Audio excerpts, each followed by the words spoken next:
9. Episode 1 lays down the foundation to a multi-part series produced by developer Palette. It's an anime visual novel series filled with superpowers, mysteries, and romance. Through its combination of ideas, there's a lot to be interested in, but there also leaves a lot to be desired in this first installation. Welcome to the August Hail, and today we'll be taking a look at 9, Episode 1, Kokonotsu Kokoko no Ka Kokoko Niro.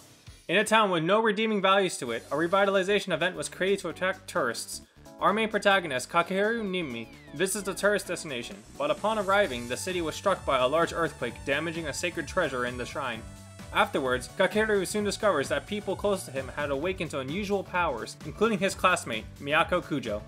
When they soon discover a stone statue of a girl, they come to the shocking realization that the stone statue was the result of someone using their powers for murder. With a strong sense of responsibility, the two set out to find this mysterious culprit and bring him to justice. 9. Episode 1 is a very short visual novel, able to be completed in 2 to 10 hours, compared to longer visual novels ranging from the 30 to 50 hours plus it takes to complete. 9 is a multi-part series with each episode focusing on a particular heroine, with episode 1 on Miyako Kujo. Currently, at the time of this video, episodes 1 and 2 are out, with episode 3 coming with an English translation within the year, and episode 4 releasing shortly in Japan. I didn't know what I was getting myself into when I entered into this series, but I knew there was more episodes, and I was expecting a short standalone story. I didn't know how unbelievably frustrated I was after finishing this. There's a lot that 9 establishes in this first episode. Individuals who have superpowers are called users, and they are given these powers by items called artifacts. It's like this was based off of an anime. Because it was. The background of 9 has a folklore backstory that was based off of an anime that the show talks about, but most of these details feel like empty info dumping to which the story doesn't expand on in the main mystery. But when 9 did expand deeper, I slowly got invested into the mystery and the powers that everyone had. 9 had also tried to spin this angle that the powers felt like a connection to their personality, as these artifacts choose their users, which was an intriguing idea.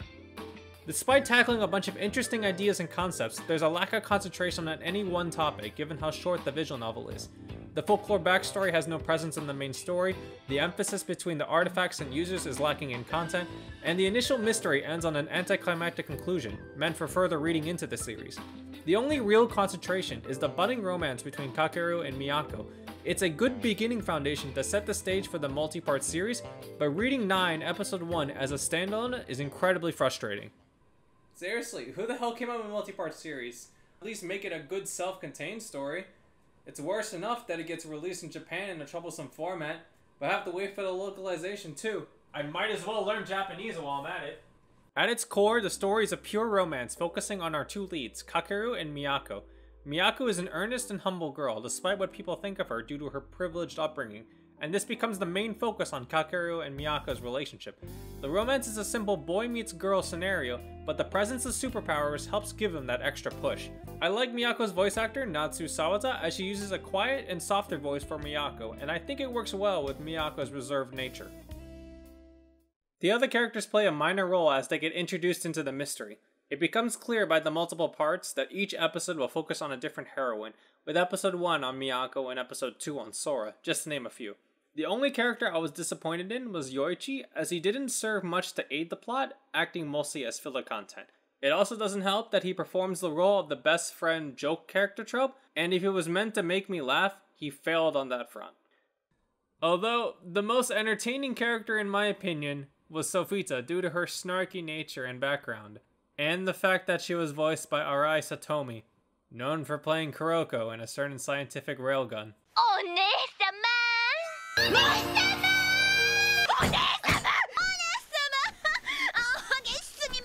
The character designs were drawn by Izumi Subasu, known for being the artist and character designer for Mashiro Iro Symphony, and handling Aru Sarakado's design in Summer Pockets.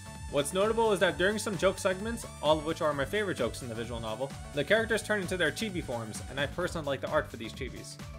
As for the music, for some reason I was always conscious of it, as it felt repetitive for the many moments of the story, which felt a tad annoying.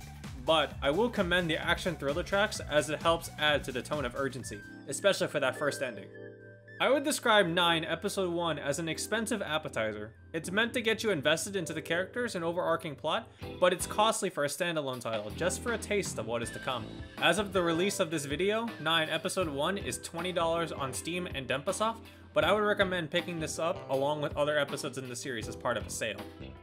Overall, 9 episode 1 is a mixed bag of a daily school life featuring supernatural powers crossed with an overarching murder mystery, with a focus on its romance subplot. It's a visual novel that can get you invested, but it lacks the content needed to support itself as a sufficient standalone title, and I would recommend reading more episodes as they come out.